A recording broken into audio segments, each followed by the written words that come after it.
नमस्कार मित्रों।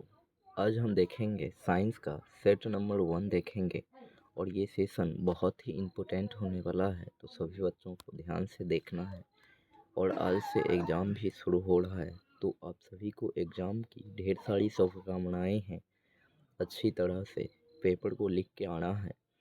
फ़िलहाल अभी हम देखेंगे साइंस का सेट नंबर 1 और ये सेशन बहुत ही इम्पोर्टेंट होने वाला है। तो इसका पहला क्वेश्चन ये है कि लेंस की क्षमता का एसआई मात्रक क्या होता है। तो लेंस की क्षमता का एसआई मात्रक होता है ऑप्शन नंबर डी, डायाप्टर। क्या होता है? तो डायाप्टर होता है। लेंस की मात्रक की यदि हम बात करेंगे तो क्या होता है? तो मीटर इन्वर्स होता है। क्या होता है? मीटर इन्वर्स, या इसी को कहते हैं प्रति मीटर। क्या कहते हैं? तो प्रति मीटर कहते हैं। लेंस की क्षमता होती क्या है? तो लेंस की क्षमता उसकी फोकस दूरी की विरुद्ध क्रम होती है। क्या होती है? तो फोकस दूरी की व्युत्क्रम होती है।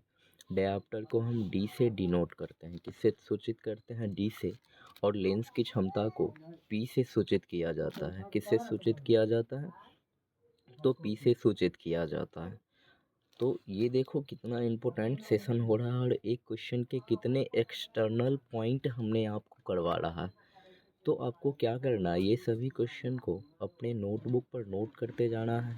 और यदि चाहते हैं कि ये आपको पीपीटी, बोर्ड पीपीटी अवेलेबल हो जाए, तो आप हमारे Telegram channel Sanskrit with Sandeep में ज्वाइन हो सकते हैं। इसका लिंक डिस्क्रिप्शन बॉक्स में दिया हुआ है, या आप टेलीग्राम पे आप जाके डायरेक्ट ये सर्च कर सकते हो, संदीप, संस्कृत विद संदीप। ठीक है, विदाउट स्पेस से आप सर्च करोगे तो सबसे पहले आ जाएगा। ठीक है, और ये सेशन को अभी सभी मित्रों के साथ शेयर करना है और उनको भी इस वीडियो से लाभ उठवाना है।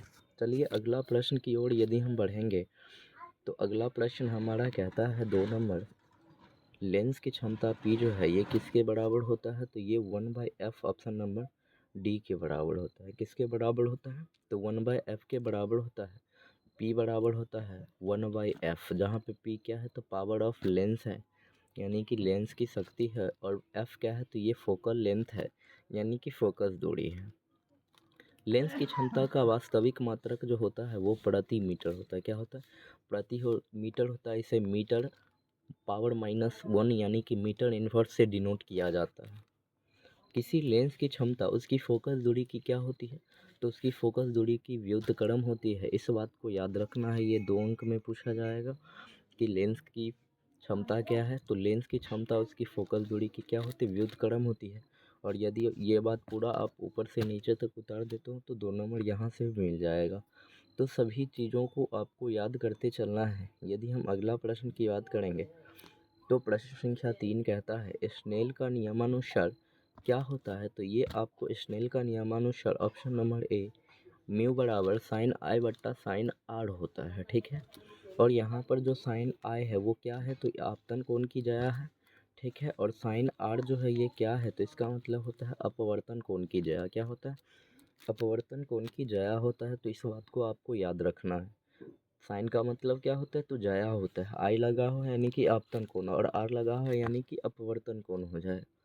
ठीक है, तो इस बात को ध्यान रखना है। अगला बात कहता है स्नेल का नियम का संबंध प्रकाश के अपवर्तन से है। किससे है? तो प्रकाश के अपवर्तन से है। प्रकाश के अपवर्तन के कितने नियम होते हैं? तो 2 नियम होते हैं। ठीक है, और प्रकाश का अपवर्तन के दूसरे नियम को स्नेल का नियम कहा जाता है। तो इस बात को ध्यान रखना है, क्योंकि आपसे पूछा जाएगा प्रकाश के अपवर्तन के किस नियम को स्नेल का नियम कहते हैं? तो सेकेंड नियम को कहते हैं। किस नियम को कहते हैं? तो सेकेंड नियम को कहते हैं। अगला प्रश्न की यदि हम बात करेंगे, प्रश्न संख्या 3, तो प्रश्न संख्या 3 कह रहा है लेंस की क्षमता को किससे व्यक्त किया जाता है? तो ऑप्शन नंबर डी, फोकस दूरी की व्युत्क्रम से इसको डिनोट किया जाता है। किससे? तो फोकस दूरी के व्युत्क्रम से। हमने आपको उस टाइम से बताते आ रहा है फोकस दूरी के व्युत्क्रम को क्या कहते हैं? तो लेंस की क्षमता कहा जाता है। फोकस दूरी के व्युत्क्रम को क्या कहते हैं? लेंस की क्षमता कहते हैं। फोकस दूरी वक्रता त्रिज्या की आधी होती है, यानी कि एफ बराबर r/2 होता है। और वक्रता त्रिज्या जो होता है वो फोकस दूरी का दुगुनी होता है, यानी कि r बराबर 2f होता है। तो ये दोनों बात को आपको याद रखना। यदि आपसे पूछेगा कि फोकस दूरी वक्रता त्रिज्या की क्या होती है, तो ये आधी होती है। ठीक है, और वक्रता त्रिज्या फोकस दूरी की क्या होती है? तो ये दुगुनी होती है। तो इस बात को आपको याद रखना है, यानी कि पहला बात है F बराबर R/2, दूसरा बात आपके समक्ष है R बराबर 2F। तो ये दोनों बात को याद रखना, दोनों बात आपके ऑब्जेक्टिव में पूछा जाता है। यदि हम प्रश्न संख्या अगला की बात करेंगे, प्रश्न संख्या 5, तो प्रश्न संख्या 5 कहता है सूर्योदय के समय क्षितिज के नीचे चले जाने पर भी सूर्य कुछ समय तक दिखाई देता है, ये किसका कारण है? तो ये आपका कारण हो जाएगा प्रकाश का अपवर्तन। क्या हो जाएगा? अपवर्तन हो जाएगा। अगर हम सही रूप से देखें तो वायुमंडलीय अपवर्तन होगा, तो इसका वायुमंडलीय अपवर्तन हो जाएगा। और सूर्य का लाल दिखना भी किसके कारण होता है? तो ये वायुमंडलीय अपवर्तन के कारण होता है। और मरीचिका का दिखना जो है ये पूर्ण आंतरिक परावर्तन के अंतर्गत आता है। मरीचिका का दिखना क्या कहलाता है? तो ये पूर्ण आंतरिक परिवर्तन हो जाता है, जहाँ पे रेगिस्तान के इलाकों में जो है दूर लगता है कि पानी है, लेकिन वहाँ पे पानी नहीं रहता। तो इस प्रक्रिया को क्या कहते हैं? तो मरीचिका कहते हैं। ठीक है, तो मरीचिका का दिखना जो है पूर्ण आंतरिक परावर्तन के कारण होता है, तो इस बात को याद रखना है। और तारे टिमटिमाते हैं, इसका भी रीजन प्रकाश का वायुमंडलीय अपवर्तन है, इस बात को भी ध्यान देना। चलिए प्रश्न संख्या यदि हम 6 की बात करेंगे, तो कहता है किसी लेंस की क्षमता -2 डायोप्टर। कहने का मतलब यह है कि P का वैल्यू दे दिया है -2 डायोप्टर। कितना दे दिया है? -2 डायोप्टर। तो अब इसका कह रहा है कि फोकस दूरी क्या होगा, यानी कि F का वैल्यू क्या होगा। अब सभी को पता है कि P बराबर होता है क्या? तो 1/F होता है। क्या होता है? 1/F होता है। लेकिन अब हमने आपको बताया था कि जब आपका डायोप्टर दिया रहेगा तो इसके 1/F को आपको गुना करना है 100 से। कितना से गुना करना है? तो 100 से गुना करना है। ठीक है, तो 100 से गुना करोगे तो इसका फॉर्मूला क्या हो जाएगा? तो P बराबर हो जाएगा 1/F। क्या हो जाएगा? तो 1/F हो जाएगा। और मल्टीप्लाई हो जाएगा कितना? तो मल्टीप्लाई हो जाएगा आपका 100। कहने का तात्पर्य ये है कि अब देखो P बराबर क्या हो जाएगा? तो P का वैल्यू -2 है, तो यहाँ पे -2 रखो और यहाँ पे हो जाएगा 100 और बट्टा में हो जाएगा कितना? तो बट्टा में हो जाएगा F। यदि हम इससे इसको काट दें तो ये 50 से कट जाएगा। अब 50 से कटेगा तो अब देखो इधर उधर चल जाएगा F, तो उधर F चल जाएगा और इधर आपके पास बच रहा है कितना? तो 50 बच रहा है और उधर माइनस बच रहा है। कहने का मतलब ये है कि आपके पास कितना आएगा? तो -50 आएगा। कितना आएगा? -50 सेंटीमीटर आपका आंसर आ रहा है। कितना आ रहा है? तो -50 सेंटीमीटर आ रहा है। -50 सेंटीमीटर आ रहा है, लेकिन -50 सेंटीमीटर तो आपको दिया हुआ है नहीं। चलिए इसका साधारण फार्मूला पे ही बैठा कर देखते हैं कि उससे आता है कि नहीं आता है। तो नॉर्मली इसका फार्मूला मैंने आपको बताया है, P बराबर क्या बताया है? तो P बराबर आपको हमने बताया है P बराबर बताया है 1/F। क्या बताया है? तो 1/F बताया है। तो यहाँ पे P का वैल्यू -2 है और यहाँ पे 1 है, तो 1/F है। अगर हम F को उधर भेजें तो यहाँ पे -2 आएगा नीचे। माइनस तो नीचे रहता नहीं है, ऊपर देना पड़ेगा। अगर इसको हम पॉइंट में कन्वर्ट करें तो पॉइंट में कन्वर्ट करने पर कितना हो जाएगा? तो 0.5 हो जाएगा। कितना हो जाएगा? तो 0.5 हो जाएगा। और फोकस दूरी हमेशा रहता है सेंटीमीटर में, तो ये 0.5 सेंटीमीटर हो जाएगा। किस ऑप्शन में है और किस में होगा? तो ये माइनस में होगा, इस बात को भी ध्यान देना। तो 0.5 सेंटीमीटर होगा, माइनस में होगा। तो 0.5 सेंटीमीटर, ये दो आंसर आपके पास जो है माइनस में है। कहने का मतलब है C और D ये दोनों आपका आंसर हो सकता है। तो ये आप तो C लगाओ या D लगाओ, दोनों आपका आंसर सही है। तो इस बात को याद रखना है। यहाँ से आपको न्यूमेरिकल भी पूछ सकता है। यदि हम प्रश्न संख्या 7 की बात करेंगे, तो प्रश्न संख्या 7 कहते हैं निम्न में से किसका अपवर्तनांक सबसे अधिक होता है? तो सबसे अधिक होता है हीरा का। किसका होता है? तो सबसे अधिक होता है हीरा का। वायु की बात करेंगे तो इसका अपवर्तनांक होता है 1। बर्फ़ की बात करेंगे तो 1.31 होता है। कांच की बात करेंगे तो 1.5 होता है और हीरा का कितना होता है? तो 2.42 होता है, जो कि सर्वाधिक होता है। इसको याद रखना है। किसी वस्तु में चमक जो है उसके अपवर्तनांक के कारण ही होता है। हीरा में सबसे अधिक अपवर्तनांक हीरा होता है। तो सबसे ज़्यादा चमक भी किसका होगा? तो हीरा का होगा। हीरा का अपवर्तनांक 2.42 होता है। वायु का अपवर्तनांक किसके बराबर होता है? तो 1 के बराबर होता है। तो इसको याद रखना। वायु का अपवर्तनांक कितना होगा, 1 होगा। यदि हम प्रश्न संख्या अगला की बात करेंगे, प्रश्न संख्या 8 कहता है लेंस के द्वारा उत्पन्न आवर्धन का आशय मात्रक क्या होता है। तो लेंस का जो आवर्धन होता है ये मात्रक विहीन राशि होता है, इसके पास कोई मात्रक नहीं होता है। मैंने इसका रीजन भी लिखा है, क्योंकि मान लो आपसे 2 अंक का पूछेगा कि आवर्धन का मात्रक क्यों नहीं होता है, क्योंकि आवर्धन एक मात्रक विहीन राशि है, इसका कोई मात्रक नहीं होता है। कारण ये है कि ये दो समान राशियों का अनुपात होता है, और 2 समान राशियों का अनुपात होता है तो इसका दोनों तो मान कट ही जाएगा ना, तो बचेगा कुछ नहीं। हालांकि मैंने आपको एक एक SI मात्रक को निकालना भी सिखाया हुआ है।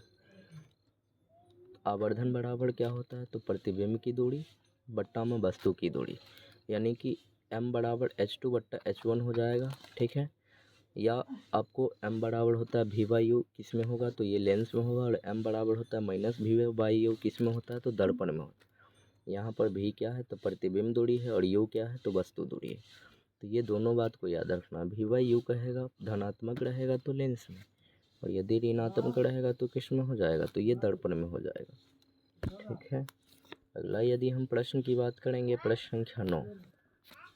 प्रश्न संख्या 9 कहता है प्रकाश की चाल विभिन्न माध्यम में क्या होता है। तो प्रकाश की चाल विभिन्न माध्यम में भिन्न भिन्न होता है, ऑप्शन नंबर 20 का सही उत्तर हो जाएगा। प्रकाश की चाल विभिन्न माध्यम में कितना कैसा होता है, तो भिन्न होता है। सबसे अधिक प्रकाश की चाल होता है निर्वात में। कहाँ होता है, तो निर्वात में होता है। कितना होता है भाई, तो 3 × 10⁸ मीटर प्रति सेकंड होता है। तो निर्वात में प्रकाश की चाल 3 × 10⁸ मीटर प्रति सेकंड हो जाता है। अब देखो कांच में प्रकाश की चाल कितना होता है, तो इसमें हो जाता है आपको 2 × 10⁸ मीटर प्रति सेकंड हो जाएगा। तो इस बात को याद रखना, 2 × 10⁸ मीटर प्रति सेकंड हो जाएगा, किस में, तो कांच में, और निर्वात में 3 × 10⁸ हो जाएगा। तो ये दोनों बात को याद रखना है। अगला यदि हम बात देखें, वायु में प्रकाश की चाल निर्वात की अपेक्षा क्या होगा। हमने क्या बताया, निर्वात में सबसे अधिक है, तो वायु में क्या होगा, तो वायु में कम होगा। निर्वात से क्या होगा, तो कम होगा। सबसे अधिक निर्वात में, तो वायु में क्या होगा, तो निर्वात से कुछ न कुछ कम होगा। सबसे अधिक प्रकाश की चाल होता है निर्वात में। निर्वात का अर्थ होता है वायु का ना होना। वायु में प्रकाश की चाल निर्वात से कम होता है, तो इतना याद रखना है आपको, ठीक है। अगला यदि हम प्रश्न देखें, प्रश्न संख्या 11 की बात करेंगे, तो प्रश्न संख्या 11 कहता है इंद्रधनुष का भीतरी हिस्सा किस रंग का होता है। तो ये बैगनी रंग का होता है, ठीक है। यदि आपसे बाहरी हिस्सा कहता, इंद्रधनुष का बाहरी हिस्सा कहता, तो ये किस रंग का, तो लाल रंग का, और भीतरी हिस्सा कहेगा तो किस रंग का, तो बैगनी रंग का, ठीक है। इंद्रधनुष प्रकाश के वर्ण विक्षेपण पर आधारित है, इसको याद रखना है। और इंद्रधनुष होते कितने प्रकार के हैं, 2 प्रकार के होते हैं, प्राथमिक इंद्रधनुष और द्वितीयक इंद्रधनुष। प्राथमिक इंद्रधनुष और द्वितीयक इंद्रधनुष होते हैं, तो इस बात को भी याद रखना है। तो प्राथमिक इंद्रधनुष, द्वितीयक इंद्रधनुष, इंद्रधनुष का बाहरी हिस्सा होता है लाल, और भीतरी हिस्सा क्या होता है, तो बैगनी होता है, इस बात को याद रखना है। चलिए प्रश्न संख्या यदि हम 12 की बात करेंगे, तो 12 कहता है आइरिस के पीछे वाले परत को क्या कहते हैं। तो इसको कहते हैं रेटिना। क्या कहते हैं, तो रेटिना कहते हैं। मानव नेत्र एक प्रकाशीय यंत्र है, और मानव नेत्र में कौन सा लेंस लगा रहता है, तो उत्तल लेंस लगा रहता है। तो इस बात को याद रखना। आपको कमेंट करना है कि कैमरा में किस लेंस का प्रयोग किया जाता है। ये सभी बच्चों को लिख के कमेंट करना है कि ये कैमरा में किस लेंस का प्रयोग किया जाता है। और मानव नेत्र का पिछला भाग क्या कहलाता है, तो रेटिना कहलाता है। और मानव में रेटिना पर ही प्रतिबिंब बनता है। सभी वस्तुओं का प्रतिबिंब कहाँ बनता है, तो रेटिना पे बनता है। चलिए यदि हम अगला प्रश्न की बात हम करेंगे, प्रश्न संख्या 13, समान आँख के लिए उसकी समंजन क्षमता कितना होता है, तो 4 डायोप्टर। 4 डायोप्टर होता है। यदि सेंटीमीटर में पूछेगा तो कितना हो जाएगा, तो 25 सेंटीमीटर। कितना हो जाएगा, तो 25 सेंटीमीटर हो जाएगा। यदि आपसे सेंटीमीटर में पूछेगा तो 25 सेंटीमीटर, डायोप्टर में पूछेगा तो कितना हो जाएगा, तो ये फोल्ड ही हो जाएगा। मानव नेत्र की समंजस क्षमता 25 सेंटीमीटर होता है। मानव नेत्र की सामान्य दृष्टि की न्यूनतम सीमा 25 सेंटीमीटर होता है। अधिकतम सीमा क्या होता है, अनंत होता है। तो अधिकतम सीमा कहेगा तो अनंत, और न्यूनतम कहेगा तो कितना हो जाता है, 25 सेंटीमीटर हो जाता है। इस बात को याद रखना। यहाँ से डायरेक्ट प्रश्न पूछेगा सभी लोग, और आप सभी को वीडियो को रोक रोक के सारे प्रश्नों को और इसके अन्य बातों को उतारना है, और यदि चाहते हैं कि ये पूरा प्रॉपर्टी आपके पास चल जाए तो आपको ज्वाइन हो जाना है टेलीग्राम संस्कृत विद संदीप पे। और वहाँ पे ज्वाइन होने के बाद आप सभी जो है इस पीपीटी को खोल सकते हैं और इसे खोल के आराम से लिख सकते हैं। 14 नंबर प्रश्न कहता है विद्युत धारा उत्पन्न करने की युक्ति को क्या कहते हैं। तो विद्युत धारा उत्पन्न करने की जो युक्ति होती है इसे हम कहते हैं आमीटर। क्या कहते हैं? आमीटर कहते हैं या एमीटर कहते हैं। विद्युत धारा उत्पन्न करने की युक्ति को आमीटर कहते हैं, इसे ए से डिनोट किया जाता है। और विभवांतर उत्पन्न करने की युक्ति को वोल्ट मीटर कहते हैं, इसे वी से डिनोट करते हैं। किससे डिनोट करते हैं? तो वी से डिनोट करते हैं। तो इसको याद रखना, विद्युत धारा उत्पन्न करने की युक्ति क्या है? आमीटर। और विभवांतर उत्पन्न करने की युक्ति क्या है? तो वोल्ट मीटर है। आमीटर को हम ए से डिनोट करेंगे, वोल्ट मीटर को वी से। अगला प्रश्न की यदि हम बात करेंगे, प्रश्न संख्या 15, विद्युत चुंबक बनाने में प्रायः किस पदार्थ का प्रयोग किया जाता है। तो विद्युत चुंबक बनाने में ऑप्शन नंबर सी, नरम लोहे का प्रयोग किया जाता है। अब देखो, चुंबक दो प्रकार के होते हैं। पहला को कहते हैं अस्थायी चुंबक और दूसरा को कहते हैं विद्युत चुंबक। विद्युत चुंबक को अस्थायी चुंबक भी आप कह सकते हो। तो विद्युत चुंबक बनाने में नरम लोहे का प्रयोग किया जाता है। तांबा, पीतल जो होता है तांबा और जिंक का एक मिश्र धातु होता है।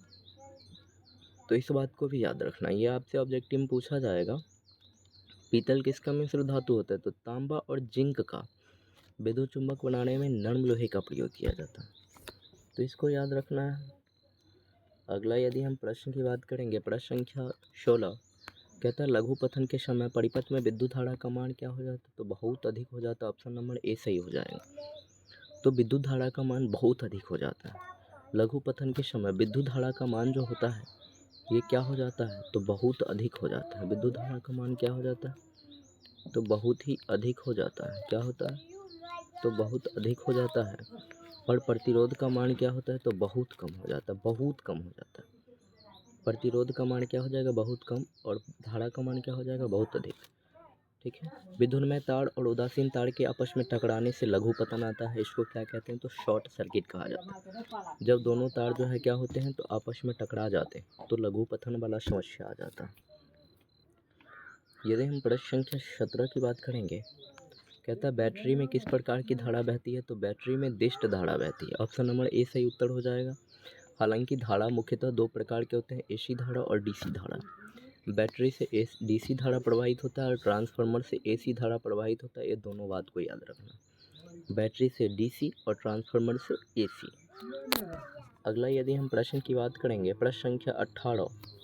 प्रश्न संख्या 18 कहता है घरेलू विद्युत परिपथ में उदासीन तार का रंग कैसा होता है। तो उदासीन तार का रंग होता है काला। कैसा होता है? तारा काला होता है। विद्युत परिपथ में मुख्यतः दो तरह का तार का प्रयोग किया जाता है, विद्युन्मय तार और उदासीन तार। तो इसको याद रखना है, कितने तार का प्रयोग किया जाता है? दो, विद्युन्मय तार, उदासीन तार। विद्युन्मय तार का रंग यदि पूछेगा तो ये हो जाता है लाल। कैसा हो जाता है? तो लाल हो जाता है। उदासीन तार का रंग कैसा होता है? तो इसका रंग होता है काला। कैसा होता है? तो काला होता है। और भू तार का रंग जो होता है ये कैसा होता है? तो इसका रंग होता है हरा। कैसा होता है? हरा होता है। तो देखो ये तीनों बात आपको इम्पोर्टेंट है। विद्युन्मय तार का रंग पूछेगा तो काला हो जाएगा, लाल हो जाएगा। उदासीन तार का रंग पूछेगा तो काला, और भू तार का बात करेगा जिसको आप लोग अर्थ वायर कहते हो तो ये हो जाएगा हरा। क्या हो जाएगा? हरा हो जाएगा। तो ये सभी बातों आप जो है पीपीटी के रूप में हमारे Telegram channel Sanskrit with Sandeep से आप उपलब्ध करा सकते हो, तो टेलीग्राम को ज्वाइन कर लेना। अगला यदि हम बात करेंगे, प्रश्न संख्या 19 की बात करेंगे, तो 19 नंबर कहता है किस युक्ति में विद्युत दिक विभक्त वलय दिक परिवर्तक का कार्य करता है। तो ये करता है आपको ऑप्शन नंबर बी, विद्युत मोटर में। किस में करता है? विद्युत मोटर में करता है। विद्युत वलय विद्युत मोटर में होता है और सर्पी वलय जनित्र में होता है। ये दोनों बात को याद रखना। विद्युत वलय जो होता है मोटर में होता है और सर्पी वलय किस में होता है? जनित्र में होता है। विद्युत मोटर जो है विद्युत ऊर्जा को जो है यांत्रिक ऊर्जा में कन्वर्ट करता है। किस में करता है? यांत्रिक ऊर्जा, विद्युत ऊर्जा को यांत्रिक करता है। वहीं जनित्र जो है यांत्रिक ऊर्जा को विद्युत ऊर्जा में कन्वर्ट करता है। तो ये बात को आपको ध्यान रखना है। जनित्र जो है यांत्रिक ऊर्जा को विद्युत ऊर्जा में बदलता है और मोटर विद्युत ऊर्जा को यांत्रिक ऊर्जा में बदलता है। तो ये बातों को ध्यान में रखना, ठीक है। चलिए अगला प्रश्न की बात करेंगे। ये हमारा प्रश्न संख्या लास्ट है।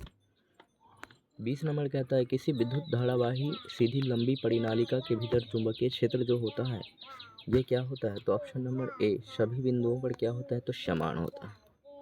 ठीक है, तो इस बात को याद रखना, मैक्सवेल का नियम में परिनालिका का उपयोग किया गया था। ठीक है, याद कीजिए आपको हमने पढ़ाया था। और मैक्सवेल का नियम में अंगूठा धारा की दिशा और बाकी उंगलियां जो है चुंबकीय क्षेत्र की दिशा को बतलाया था। तो ये मैक्सवेल का नियम हमने आपको बताया। अब देखो कितना इम्पोर्टेंट बात है, धारावाही परिनालिका के अंदर जो है विद्युत सभी बिंदुओं पर समान चुंबकीय क्षेत्र उत्पन्न होगा। तो अब देखो ये केवल 20 प्रश्न नहीं, प्रत्येक प्रश्न के साथ आपको हमने 5 फैक्ट्स जो है आपको पढ़ाया। यानी कि अगर हम टोटल प्रश्न की बात करेंगे तो 20 को 5 से अगर मल्टीप्लाई कर दो तो कहने का मतलब हमने 100 प्रश्नों का यहाँ पे प्रैक्टिस कराया। तो सभी प्रश्नों को आपको उतारना है और आप हमारे टेलीग्राम चैनल पर जाकर ये पीपीटी प्राप्त कर सकते हो, संस्कृत विद संदीप। चैनल ग्राम को जो है ज्वाइन कर जाओ और यूट्यूब चैनल को सब्सक्राइब करना है। अपने दोस्तों के साथ इस वीडियो को शेयर करें और चैनल को सब्सक्राइब करें और वीडियो को लाइक करें। धन्यवाद, मिलते हैं फिर इसी तरह किसी नए वीडियो में।